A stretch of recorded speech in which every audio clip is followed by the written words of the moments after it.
Testing, testing.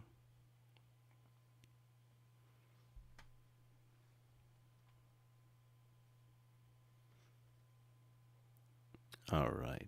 How's it going, everyone? This is Anon. None of this is financial advice. It's for entertainment purposes only.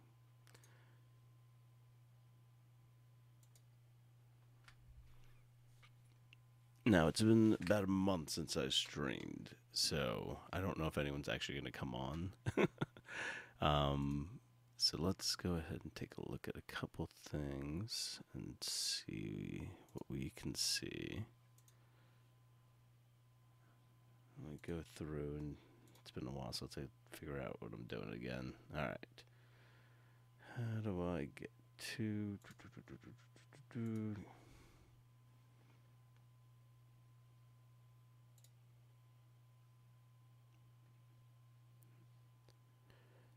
Hey, yo, what's up, man? Wondering where I've been. Yeah, sorry, I took a little hiatus. I had to spend some time with my family, my wife specifically, and, wanted to jump back on, though, when we kind of got to a nice agreement on how much time I should be spending each evening. But I think what we'll do is we'll probably do bi-weekly, so I'll just do maybe Tuesdays and Thursdays. If I can, I'll try to do Monday, Wednesday, Friday, but we'll see. But for right now, need to at least do less time. So, how's it going with you?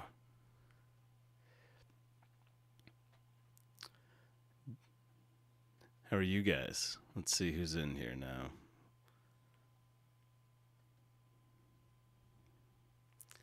If you're in here, go ahead and write something so I can see you guys. All right. You guys been good?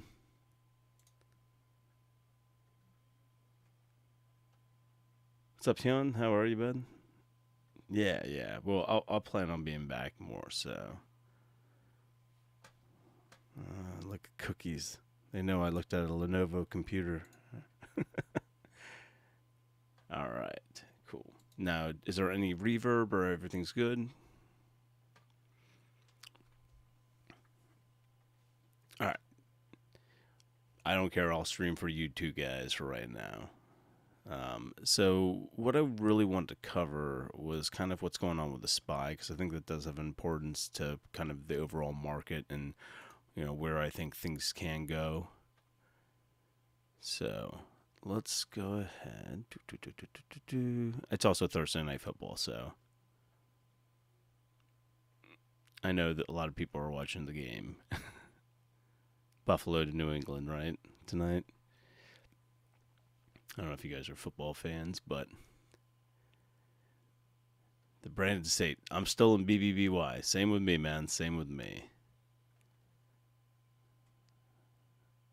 Hyun said he hasn't been on the Discord. It's fine. I wasn't using the Discord too much. I kind of wanted to focus on work at the time because I had a bunch of different projects that I'm doing. But I was back a lot today just because I had more time because it's the winter now. So I'm back in the office again. So I'll be able to spend more time kind of looking at stuff. So if you guys want throughout the day, if you jump on the Discord, you can ask me to look at things, and I can at least do that with DC and some other people. What's up, John? How are you, bud? It's like the gang's all getting back together, right? Peptat wants me to look at tops today. I'll take a look at that for him. So we'll put a list out. I should probably make a little list here for myself. So we need to do tops as well. Okay, so look up tops, top ships, small market cap, high dilution. They've got a offering in progress. Looks like they also have some October warrants that are pending. Known owners, armistice. All right, so we'll look at a bunch of different things today. But Did want to cover this because I think this has been an interesting little like chart. This is the SPY, and if you look here, since here, it's basically been respecting this downtrend. It's been in a downtrend basically since January, where the Fed basically started raising rates, and since then it's bounced off this now. Technically, I mean, if you want to start the trend here, but 1, 2, and this is the third bounce. What's going to be interesting tomorrow is if we break through back test and then go up, or if we break through again and then reject and then head back down. Because if you zoom out a bit, there are still gaps down here from back during the election cycle that have not been filled yet. Interestingly enough, one of the gaps was here, and that's exactly where it bounced off before, was this gap right here in the 340s. So this is an interesting area right here of these gaps that I think are at some point going to at least get touched. Is that the bottom? I don't know. For right now, this is definitely an area that I'm eyeing because, if you look here, if I go back in history, this was during the election cycle, right? So October into November, right? This was the election run-up. Election would have been around these things, and it literally was like gapping up like 3 straight days in a row. So you've got a gap mainly here, a gap here, and then there was a large gap up here, which I think technically got filled back over here. So, but I'm mainly interested in this gap right here around 337 on the SPY. So that's one where I'm going, technically it's gone up, it's tanked, headed up, tanked. This is just a series of, burning calls and then burning puts. And so when everyone was super bearish, this market pushed up, hit that, upper resistance, then came back down. Same thing happened. Everybody was getting super bearish. It pushes back up, right? So what's going to be key here is seeing if this thing jumps over this 408 line and then back tests and heads up, or if this thing rejects and then comes back down. Because if it does come down, I expect this gap to get filled at some point. It just seems like whenever it goes up, it's going down a little bit further each time, making lower lows, and then at the the next rejection, if it comes back down, I would expect it to probably come around this like 337 area. So, how's it going, guys? Hoorah! P-Chubs is here, Goat's here, Hyun's. I know, it's been a while. Hopefully everyone's doing good. And for impromptu, this is pretty good, especially on Thursday Night Football. So I'm good with that. Let's see. We've got a couple people in here. Do you want to just put it out for... Sorry, hold on a second. So go over a couple stocks. You guys tell me what you guys want to talk about, and we can kind of go from there. All right.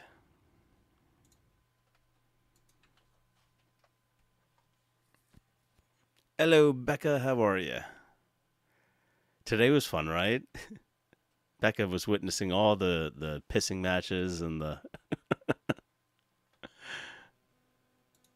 It's fun, right? So we were just talking about basically the SPY and how it's been, respecting this downtrend that we're in. Every time it comes up off this resistance, it's, rejecting. So we're right here again. So this will be really interesting. All right, Rob, I can take a look at it. I haven't looked at it yet. I haven't really been on the short squeeze sub much. Yeah, pure entertainment. So I will take a look at a couple of tickers for you guys if you want, and then we'll see how many we can get done tonight, and then I'll have to come back next week and do some more. Hopefully none of them run. AMC has been doing pretty well. AMC did well today, right? They were up... what were they up today? They finished 13% up. At one point, I think they were close to like 19, 20% up. Still 11 nader, average down. Still has 124,000 commons. Nice. I was gonna say, what's your average now? Like your cost per share.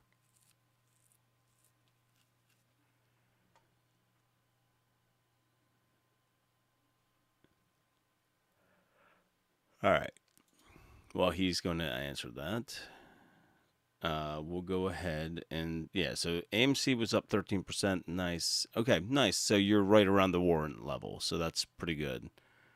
You've got a better average than me right now.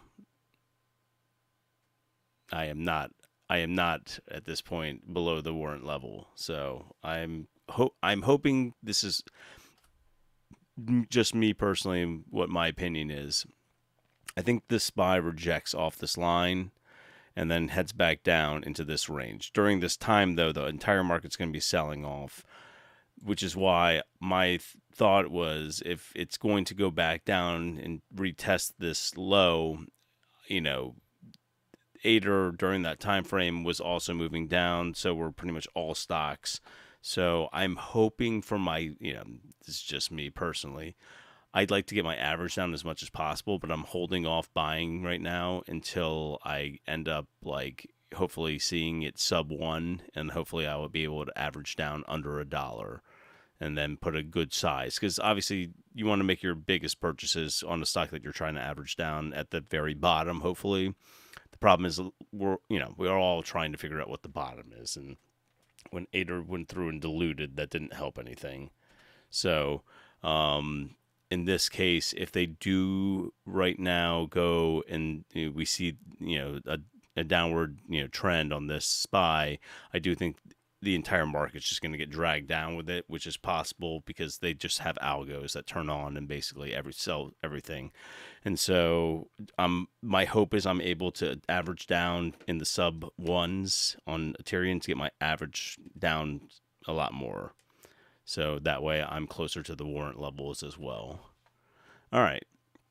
So here's the SPY. Told you guys there's a gap here that I've been eyeing for a while. We already filled this gap that was right up here. See right here, there's a little gap. I don't know if that's zoom in, but there was a gap right here, and it basically, that's exactly where it bounced off last time. So this is the next gap I'm eyeing. It's a pretty decent sized gap, and then boom, there you go. Yeah, so sub 1 for me is where I'd like to average down on Ethereum, and so if I'm able to do that, I'll get my average down pretty significantly, and then that way, I'll be prepared for kind of anything. All right, so there's that. Let's take a look at some of these ones that you guys wanted. Petat, I'll do this for you. You wanted to look at TOPS. So TOPS is top ships. I guess they fall under energy, oil, gas. They own and operate tanker vessels worldwide. They've got a fleet with a total capacity of carrying lots of weight, obviously, chemical tankers. They were founded and based in Greece. So here's the biggest issue with this one. You see the overall risk is high on it, the offering ability is high, and the dilution shelf is high, and then historically they have diluted in the past. So right here, you've got an S1 offering of around 7 million shares. Your current shares outstanding as of right now is only about 3.252 million, which means that you're basically over doubling the float. So whatever the price is now, you're basically cutting it in half. So, they don't need the cash, but they've already issued the S1 offering. So they are technically cash flow positive, according to Dilution Tracker, but they do have this F1 offering, which means that if they wanted to grow and to spend some money, they're going to probably do it there. They do have warrants right now at 675 through Armistice. That's one that all the Ethereans people know. And let's see, they do have another 13 million remaining on there. So no ATMs right now, so that's good. They already terminated this the ATM right here, and it looks like left on their shelf, the current raisable amount is not that much, but the total shelf capacity is around 200 million. So they do have a good amount there. So share equivalents. Here we go. All right. So let's take a look at their chart real quick. The short interest on them is around 10% roughly. And let's take a look at their chart. Oops, tops. So another one where it's kind of like this. Let me go on weekly. And I guess that's the start. So it's really just been a falling knife from the 300s all the way down into the $2 range. And they do have warrants up at 6, so that's possible, at some point. It looks like basically this was earnings, maybe? Yeah, earnings. And since then, they've been kind of going up. They hit the $11 mark and then got pushed back down. Now they're back down in the 3s, but they had a nice 20% day. So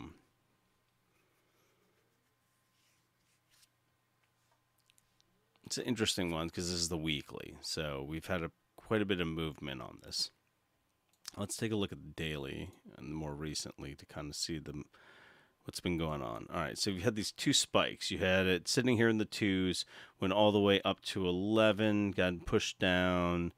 Same thing here, hit a low of, it looks like 1 something, like 194, and then since then it had some massive days right here.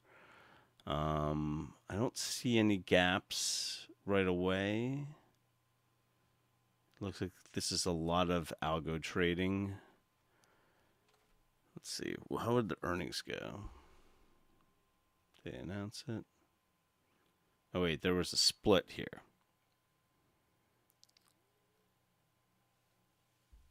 All right. Hold on a second. We got to figure out this. So it looks like they must have had some sort of filing. Let's see if we can find it. So there was some sort of filing on, looks like 9/23. It's one of these foreign ones.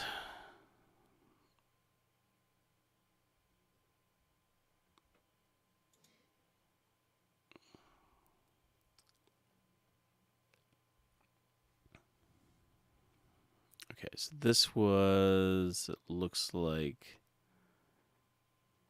they offered best efforts basis up to roughly 5 million units. Here, I'll just pull it over.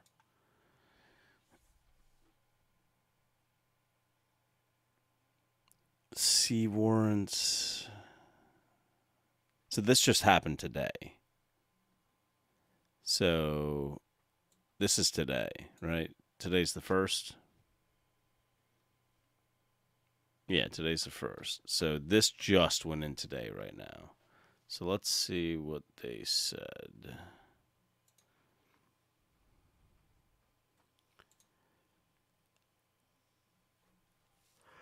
Let's see. They're making money. They have cash. That's true. The earnings per share did drop. Something about warrants seems to be 2 million. It's more than that, but because these right here, common shares or pre-funded warrants to purchase common shares and C-class warrants to purchase common shares. So I'll probably have to dig into this one tomorrow because this isn't like a simple one. This is actually like literally foreign stuff is not written quite the same way. They have different filings that they have to go through. So you have like, I believe they're called like 20 Fs or 20 Fs, 10s, and like they have like, I'm trying to remember all the different ones. Like disclosures are 6Ks. Like depends on what thing it is. They have to do like amendments and stuff like that are all like different,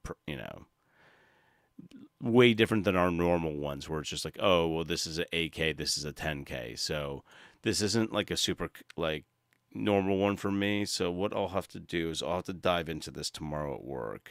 So I'll get back with you, Pap Tough, on this one. But overall, I mean, they did do some sort of shelf, so there is possible dilution, but they don't really need it. But unless they're planning on like funding something, which could be good long term, but in the short term could be negative. So we'll see. All right. Let's see what else we need to cover. You guys started coming up with a list I saw. So let's see. What's up, Jonathan? How are you, bud? Hey, Kareem. All right, we'll do GameStop. All right. So GameStop's an interesting one because GameStop has this going on. They've got the DRS people, and I've never seen anything like it, to be honest with you. So everyone knows what happened to GameStop, a year and some change ago. But since then, it seems like there's just been an avalanche of weird stuff going on between FTX, which, I mean, that was a S show if I ever seen one. I mean, you basically had a young kid who shouldn't have been running a company that size by himself without any sort of adult supervision. It kind of reminds me of. Did you guys ever see the We Crashed movie on the WeWorks story? Anyone watch that? It was on Apple. Essentially what ends up happening is they allow these people who don't really have a lot of corporate experience to kind of just go nuts and do whatever they feel like, and it just ends up in a disaster. And that's kind of what FTX sounds like.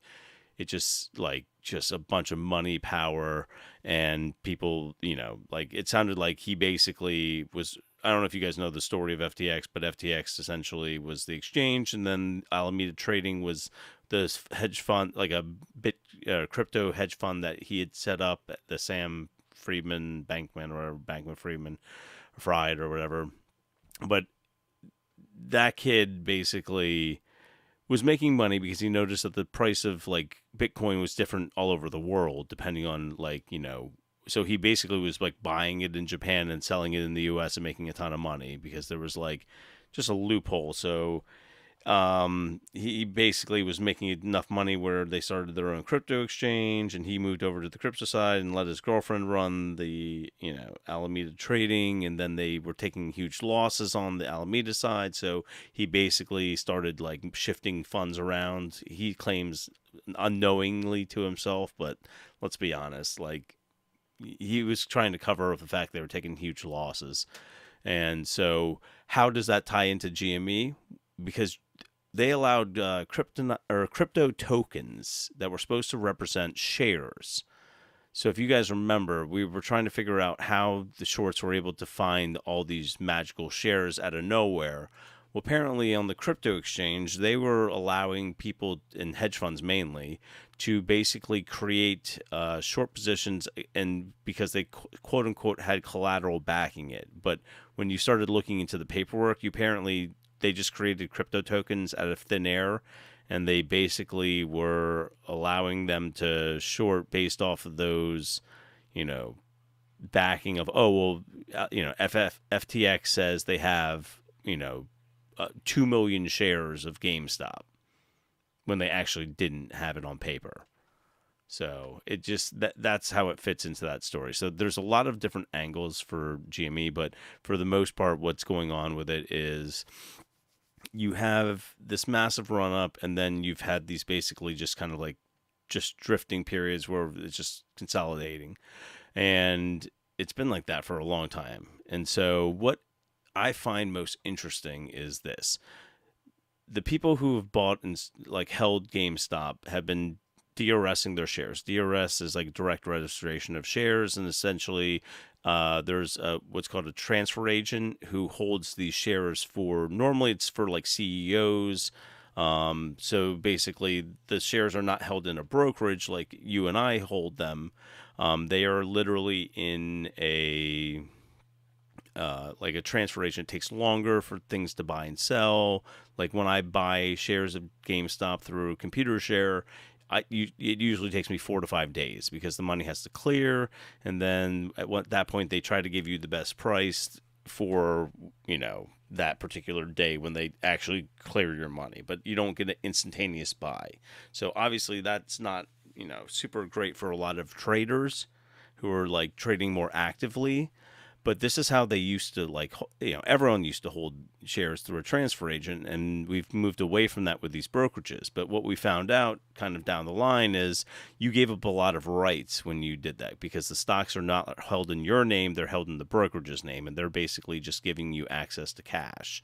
And so the whole system is kind of like rigged against retail not being able to affect the market, essentially, because you don't have these, the shares aren't in your name, so technically those are not your shares. So they tend to come with some, let's just say, it comes with a downside. So anyway, getting back to GameStop, what I think is going to go on with them is eventually they are going to get to a point where I believe they report on December 6th or 7th for GameStop. Does anyone have confirmation? I think it's on the 6th or the 7th. GME fourth quarter earnings is set for... That was the 7th. Okay. So the 7th, which is obviously 6 days away. So it's next week. They're going to report. And when they report, they also have been including how many shares are directly registered with ComputerShare. So when that happens, we're going to finally get a live update on how many shares have been locked up by retail. And this is one of the few stocks where I really believe that this makes a difference, because most of the time trying to convince people to DRS their shares is very, very difficult because they want to be able to sell right away when they want to. This is basically telling people, like, you're not going to get an instantaneous sell, but if you're fine with that, you can put these things away, and they literally take them away from the DTC, and it takes the shorting pool away from the shorts, because shorts technically up until now kind of infinitely shorted whenever they felt like it, and they would just locate it later, down the line. But in this case, you have these shorts who came in, and they're now starting to, I think they've lost a considerable amount of money. And if I remember correctly, I'm going to pull up Ortex, but I believe right now the short position against GameStop is something like 1.5 billion or something like that, which is a large amount of money. So let's take a look real quick at Ortex, and I can show you guys how big of a position it is. Here we go. I'll pull it over for you. Okay. So right here, market cap's around 8 billion. So here, if we go to shorts, the short interest value right now is close to 1.5 billion.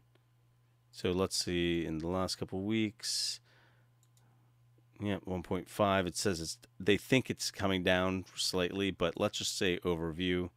They have roughly almost 1.5 billion shorted against GameStop. That's a lot of money. So there you go. So what will end up happening is this. So as more and more shares get DRS'd, as long as GameStop slows their cash burn a bit, there is a possibility that they will raise more money, because, if they need a longer runway to get this whole thing, profitable, then we've got bots again. Hold on a second. Why do we have sex bots in here? Anybody a mod? Let me see if I can get rid of this. Hold on. Thank you. Always find some love in ATER. Thanks, Jake. Yeah, I mean, ATER's one of those that, like, I didn't agree with the dilution. As far as, mainly, I didn't agree with the timing of the dilution. Oh, I need to turn this off so I don't have a echo. Sorry. Um, my issue mainly with ATER's dilution was the timing of it. I thought that they mistimed it. They could have easily done it when the stock price was higher, and they would have gotten a better bang for their buck. And they basically did it at really, really close to low, like all-time low levels, and that just to me was, that was them being impatient, and that was not a good call because they gave up way too much there. So turn on pay with YouTube. I think I did. Did I do that? I don't. How do you do that? Let's see.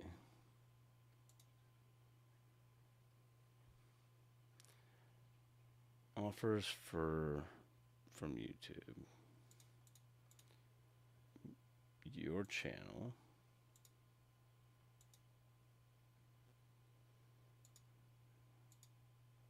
I think I already did that. Let me just check. YouTube Studio. Oh, monetize. Yeah. I did that actually. So, thank you though for reminding me. I actually did this morning, or not this morning, when we first started the stream. So, okay, that's cool. But thank you for the reminder. Appreciate it. They're dirty. Yeah, I mean, I honestly I get like $1 from like YouTube, and it takes like you have to have at least $100 to like actually have them send you money. So I haven't gotten money from YouTube in a long time. I told you guys I was always transparent with you. I make like my estimated revenue right now is $4.65. Like I don't even care. I'll just show it to you. There you go. $4.65. I'm racking it in. I never did this for money. So okay. Yeah. So let's see. But yeah, GameStop, when the shares get DRS, then we see how much more are. That's when the stock price is going to get interesting. So for right now, I expect them just to keep pushing it up and down between, we may see one more big dip before it really goes anywhere. Like we could see another $21, $22 day at some point, but it sounds like, they may dump on earnings. Who knows? We'll have to see. But there's a possibility that they do another round of dilution at some point for GameStop, just based off their cash burn right now. Like they have been burning through a decent amount of cash. So my hope is that, as they're fixing a lot of these problems, because that's one thing, if you actually listen to Ryan Cohen talk, he's pretty knowledgeable on like the kind of like day-to-day business side. And I know the guy that they hired for the president, his name escapes me right now. I'm sorry. I'll have to like look it up. But he's from Amazon, and he also knows the stuff pretty well. So like, let's Jimmy CEO is Matt Furlong. So he actually has a pretty decent like background.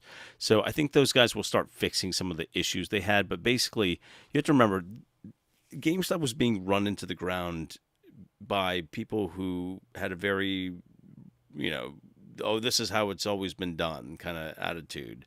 And they literally were running this brick and mortar company to the ground because they were not adapting.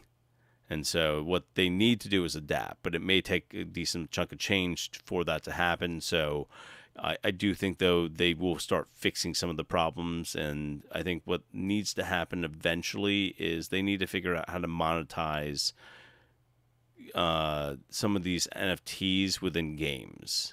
Like they need to figure out, like in the future, like of gaming, can GameStop find a place as like a an online, like we support all these different games. You can trade and do these items in like a marketplace kind of thing, like a virtual marketplace, kind of like what you used to have a long time ago, in like World of Warcraft and some of these other games. They had this black market going on, but if you could figure out how to monetize some of that stuff, like that would be a pretty nice and cool thing, because each item could be an NFT, which is tradable and like holds value. Like there's some good ideas that they have for gaming, and so I think there's a possibility that stock will come back and recover nicely.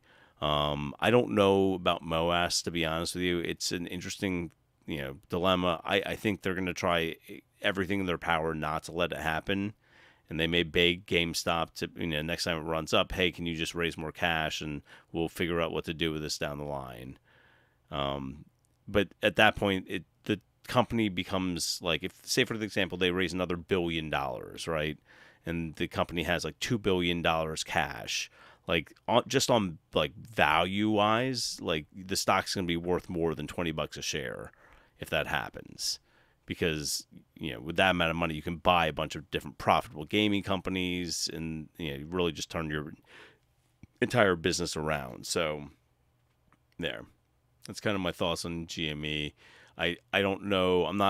I don't count dates. Just know that December 7th is an important date for them because that's when earnings are, and we're going to see how many shares are de-risked. So that's where we are with that. Okay, Jake asks, what do you think of them still 2 months later, still not saying what the merger was? Okay, so Jake, with Ethereum, the reason why they're probably not explaining why or what they purchased was because they will eventually disclose it. Like, it's, on the next basically earnings, they'll have to disclose how much they paid for it, all this information. But for right now, they have a strategic advantage. And the reason, you have to kind of think of this, if you were the CEO of a company, right, you may not want to tell all your competitors what you just purchased because they don't like, I'm sure there's a rumor mill in those communities, but for the most part, like, you want to keep that probably close to your chest because do your competitors start, underbidding you? Like, there's just all sorts of things that you can do with that information. So right now they hold kind of like, important knowledge of how much of the market share they own of that segment. We don't know exactly what it was. It said, wasn't it classified as like health or something like that? My guess would be it probably has to do with something with like the squatter potties or something like that. I'm guessing, but I'm just trying to think what else, technically that's colorectal health, right? So like, it could be classified as that. So say they bought a competitor and you don't want to give up too much information, so your competitors start like underbidding you or like, trying to like squeeze you out of different, like, like there's from a business perspective, I kind of understand what they're doing. I don't like it because I'm in the dark, but I'm just hoping that they're being smart with the information that they have. And maybe they're squeezing out their competitors, knowing that they own this much market share and they're just basically crushing some of their competition. Who knows? I'm really hoping it's not oils or enema coffee. I'm hoping it has nothing to do with either one of those. If it is essential oils, they better be taking up the entire market share and there's no, competitors left. And so all the profits are going to go towards Ethereum. No, it doesn't bother me that much. Just because as long as they're doing something with the information and hopefully, doing something smart with it, then that's what matters. But for the most part with, that, it's just, my issue was more the timing of when they chose to dilute. So I just want to throw that out there. Not knowing, it's annoying, but like, it's not like the end of the world. Like, it will come out at some point. But right now, they're probably doing it to make sure they have a competitive advantage over their competitors. So, okay. What are the other ones? I do want to take a little bit of time for myself because I do have a couple things I need to wrap up. I've been trying to learn editing each night, so I have been blocking out like an hour for myself trying to learn Premiere Pro and a couple other things. So I will jump off it here at some point, but let me just see. There is all right, let me see how many of these I can burn through quickly. I'm hoping you guys didn't give me ones like PapTap, who gave me like the foreign one. So let me see. Okay, let's see. I'll burn through some of these hopefully, and we can get me back on to learning how to edit so I can put out some videos that don't have to be me streaming each night, and I can just do like a short format kind of thing. QNR. Okay, so Crayon Pharmaceuticals. Let's take a look at this one. Small float, tiny float, low market cap. Looks like they do have a high shelf. They don't have much left to do on that. They do have a medium cash need.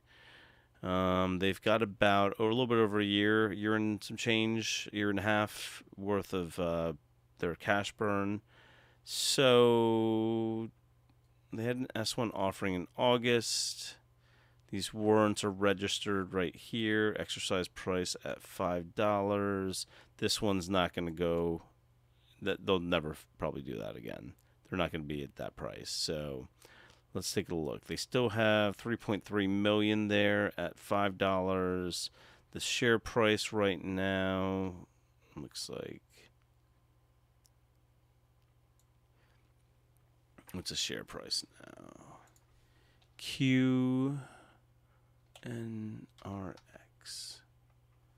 So share price right now is at 1.73.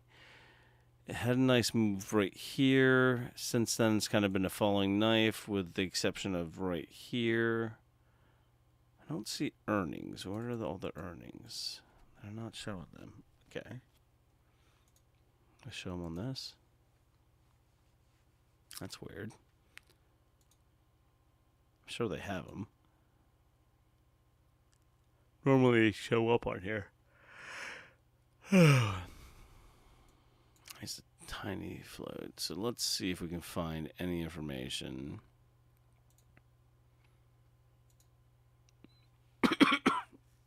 That's because it's another one of these foreign ones. You guys are just killing me with these. All right. That's another one we're going to have to do tomorrow then. P-Chubs. We're going to have to go back to those. All right. Let's just take a look. I know people wanted me to look at MMAT. MMAT is slightly different than the MMTLP, which was their, like, I think preferred stock or something they spun off. It was a preferred dividend or something like that. They will get some money from that if it does squeeze, because I think they're spinning it off into its own company. But they do have a good amount of dilution on this thing. So it is one of those risky, like, stocks right now. So you figure this is one of those that this used to be Torchlight, I think it was called, and then it it merged with Meta, and then it was that same thing, kind of like a Spurt merging with Gree. Retail got absolutely screwed. Not a ton of institutional ownership at this point. They own less than 10%. Has there been any new filings since then? No.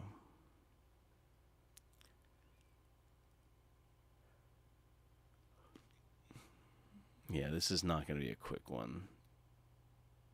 But they do have a lot of shares outstanding. So current price of this, let me see. Current price of this is 183. It hit a high of 21 before the dilution, and they've diluted a bunch since then.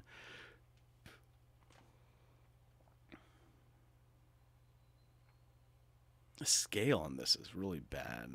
I'll have to adjust that.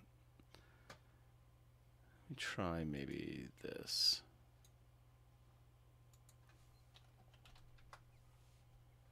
Yeah, that's a better scale. Because that didn't quite... this is where the merger happened, and then just since then it's been this kind of like death. Now it's finally coming back up. You could argue maybe it's even forming some sort of cup and handle. We'll see. But there is a lot of dilution still on there.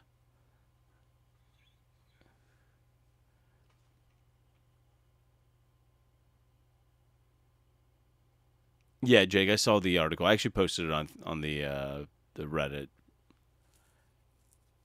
Crashing planes on a flight simulator. Who would have thought flying planes would be so hard? I think it would be pretty hard. Like, I don't know. I had horrible eyes, so that was not an option for me in the military. So I wore glasses, or still wear glasses, mainly contacts. But that was one of those things where, like, at boot camp, and they don't let you wear contacts because you have to do like gas chamber and all a bunch of things. So, was there any other ones that were maybe easier than that? Let's take a look at. My son's waking up. All these stocks look like the exact same, don't they? Like these huge gaps. This looks like, if you told me, if you covered up this and said this was a Tyrion, it would look like that, right? If we just did,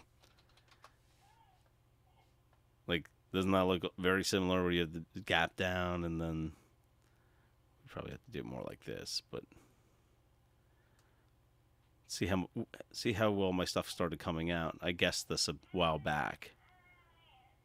And then I have one more dip down into the, I think it was 80s before it heads back up. Yep, algorithmic trading. Let's see. ALL, I'm just saying ALPP. Looks very similar. All these. One big run, a couple dips, and then just been bottoming.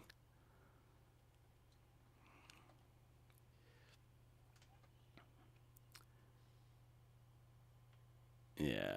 All right. So there's that. Let me see if I can pull up. Will ATER come back up? Yeah, at some point ATER will go back up. So you have to remember, they're not just retail in the stock. Like, all these stocks get really beat down, and then most of these, like, small caps have institutional ownership that has interest in these stocks going up because they usually have not so great averages. So for them, they'd rather limit either their losses, or they can figure out what to do with it. So a lot of them did what they did last time, which was they pumped the stock when it's down at the very bottom, knowing that they don't have to spend a whole bunch of money. And then what they end up doing is they get out while retail is getting in. So our goal this time is going to be figuring out what they're doing. The biggest mistake that I think we all made was we were looking at that option chain in May, going, look at that huge gamma ramp. Like, this thing's going to fly. This thing's going to get back up to like $12 a share on the Tyrion. And we got blinded by that options chain and weren't looking at what was happening. Because, I mean, we had some massive days. Like, we had a huge gap up here, and that was, that should have been a sign that at some point this gap's going to get filled. And so, but a lot of us thought that this thing, this is the one I was talking about. So we had these days, right? There was a gap up slightly here. We knew that was going to come back and fill at some point, but we gapped up that day, and then we had these couple of days of just huge swings, and then this is probably when they were literally selling. So they started selling on some of these days right here, and then let it run up to the top, and then this is when they unloaded most of their position. This would be, my guess would be Armistice doing most of this.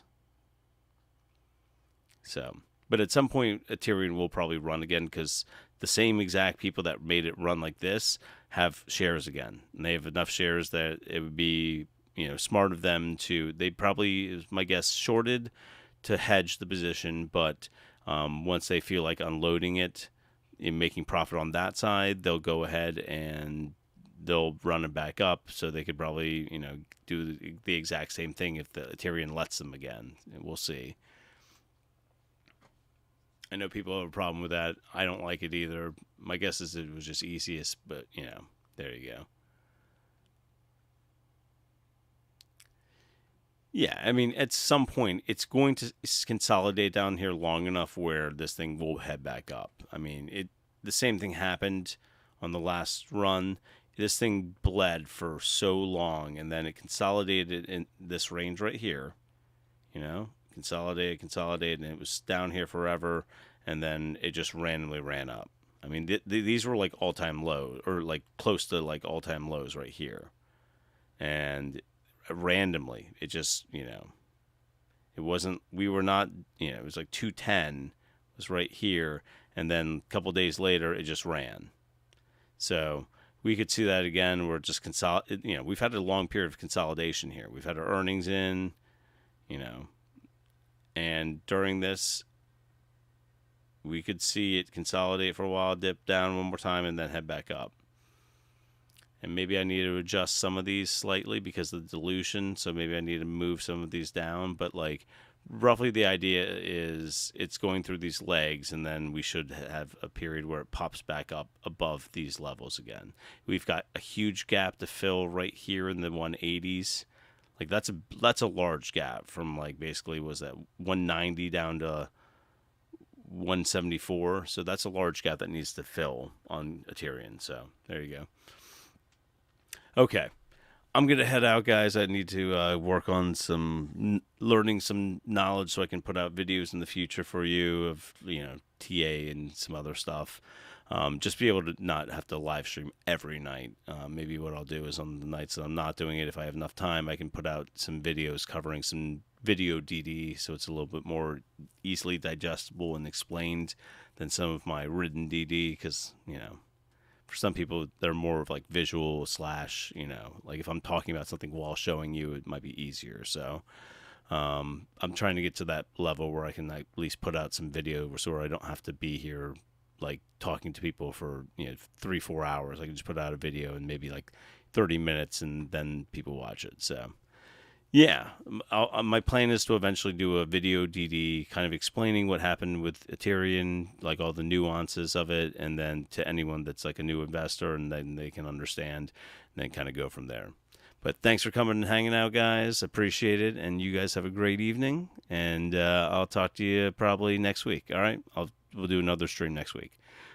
Okay, have a great night, guys.